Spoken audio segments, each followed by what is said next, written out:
উপজেলা নির্বাচন সুষ্ঠু করতে কঠোর হবে আওয়ামী লীগ। এরই মধ্যে মন্ত্রী এমপি স্বজনদের ভোটের মাঠ থেকে সরে যাওয়ার নির্দেশনা দেওয়া হয়েছে। মনোনয়নপত্র প্রত্যাহারের শেষ সময় চলে আসলেও নির্দেশনা পালন করতে দেখা যাচ্ছে না। তবে শেষ সময় পর্যন্ত দেখতে চায় আওয়ামী লীগ, না হলে কঠোর সাংগঠনিক ব্যবস্থার হুঁশিয়ারি দিয়েছে দলটি। আরও জানাচ্ছেন মহসিন কবির।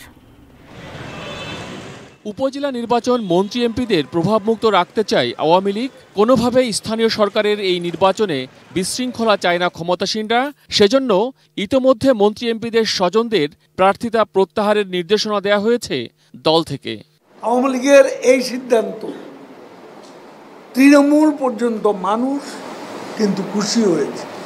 তার কারণ হচ্ছে যে একটা দল, আমি এমপি, আমি মন্ত্রী, আবার আমার ভাই, আবার আমার আরেক ভাই, ছেলে, শ্যালক, এরাও পদ নিয়ে যাবে সব। তো তাহলে তৃণমূলের কর্মীরা কি, তাদের কি পদে যাওয়ার কোনো অধিকার নেই? সেই সুযোগটা করে দেওয়ার জন্যই এ ব্যবস্থা নেওয়া হয়েছে। বৃহস্পতিবার দলীয় প্রধানের এমন সিদ্ধান্তের কথা সংশ্লিষ্টদের জানিয়েছেন আওয়ামী লীগের বিভাগীয় সাংগঠনিক সম্পাদকরা। কতজন এমপি মন্ত্রীর স্বজন ভোটের মাঠে রয়েছেন তার একটি তালিকাও তৈরি করছেন তারা। প্রথম ধাপের উপজেলা নির্বাচনে অন্তত 14 উপজেলায় চেয়ারম্যান পদে মন্ত্রী এমপিদের স্বজনরা প্রার্থী হয়েছেন। মনোনয়নপত্র প্রত্যাহারের জন্য হাতে আর মাত্র বাকি একদিন। তবে কেন্দ্রের নির্দেশ মেনে কোনো প্রার্থী ভোটের মাঠ থেকে সরে গেছেন তেমন কোনো খবর পাওয়া যায়নি।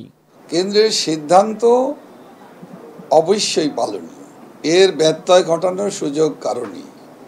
আর যদি কেউ আওয়ামী লীগের সিদ্ধান্তকে ব্যত্যয় ঘটায় অথবা না মানে, সেক্ষেত্রে তো না মানার জন্য না মানার যে বিষয়টি আছে, সেক্ষেত্রে দলীয় শৃঙ্খলা ভঙ্গ হিসাবে এটাকে বিবেচনায় নেওয়া হবে। সেক্ষেত্রে পুরস্কার, তিরস্কার, বিচার এবং বিশেষভাবে যারা দলের শৃঙ্খলা মানবে, দলের নির্দেশনা মেনে এগিয়ে যাবে, তাদের প্রতি দলের আস্থা এবং বিশ্বাসের জায়গাটা আরও অটুট হবে, শক্তিশালী হবে। মনোনয়নপত্র প্রত্যাহারের শেষ দিন সোমবার। প্রথম ধাপের উপজেলা নির্বাচনে ভোট গ্রহণ 8 মে। আমরা কিছু পদ্ধতি অবলম্বন করতেই পারি। মহসিন কবির, এটিএন নিউজ, ঢাকা।